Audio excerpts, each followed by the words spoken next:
Good morning, everyone. So today we are going to continue with the third part of our interview series with Moses. And today we're going to hear of Moses all about your exodus from Egypt. So welcome. How are you? I'm doing well. Thanks for having me back. Good. Yes. We're really happy you are back. So excellent. Okay, so Moses, we just heard about how you went to Pharaoh with your brother, and we heard about your very first miracle, and Pharaoh's heart became hard and he would not listen to you.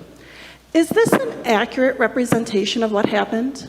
Yeah, as I remember it, it is. Pharaoh was particularly unyielding and would not listen to anything. And so, God commanded Aaron and I to perform a bunch of signs for Pharaoh, and each time Pharaoh would say that he would let us go, and then he would change his mind. So what type of signs are we talking about here? Oh, plagues. Plagues upon Egypt. I mean, we sent flies, we sent skin boils, we sent frogs, we sent locusts. We took away their crops and their water, everything. And you would think, the first one, right? The first one, we turned the whole Nile into blood, killed all the fish, and you would think that would be enough. Yeah.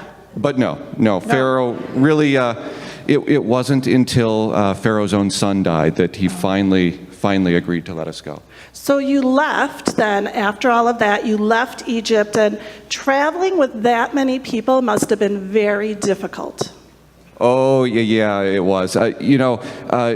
Today you'll hear people say that there were 600,000 of us. I don't know.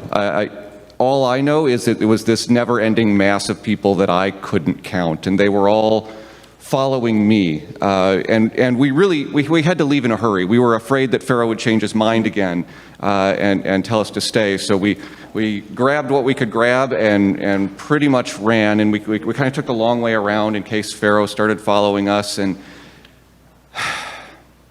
it was very difficult. Yeah. And just as we feared, when the Egyptians realized that we had all gone, they got a little upset. They sent the army after us, and they actually managed to pin us up against the edge of the sea. Well, they had chariots, didn't they? They did. They were chasing us in chariots, so they could move much faster than us, who were, this endless sea of people walking on foot. So that must have been terrifying, Moses. What was going through your mind as you were pinned against this body of water? Oh my goodness, that was terrifying, and I kept thinking to myself, how could I have failed like this, right? I was supposed to lead my people to safety. The Israelites were counting on me. They some of them had turned against me and were complaining about me and how I brought them here to die.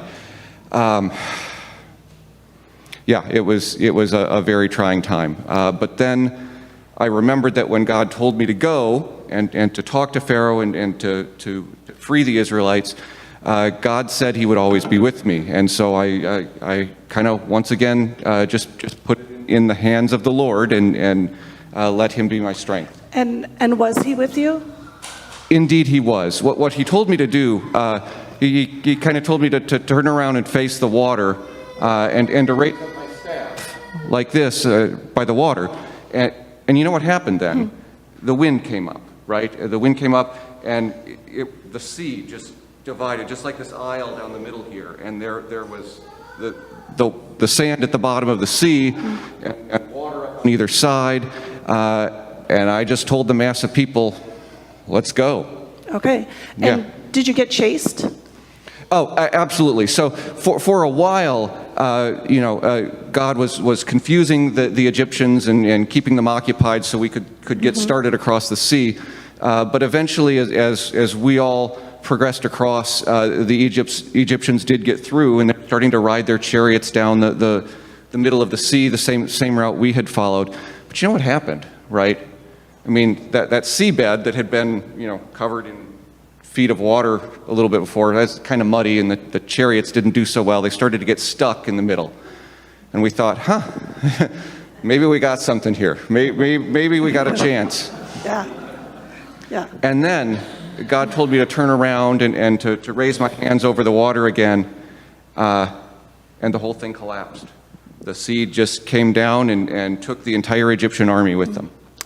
Moses, I think we often glorify these stories. We talk about plagues and we talk about, parting the Red Sea, but it must have been traumatic. It must have been awe-inspiring. It must have been terrifying. I can't even imagine, what that felt like to go through all of that over the course of these weeks. So how did you recover from it? How did you and your people recover from that?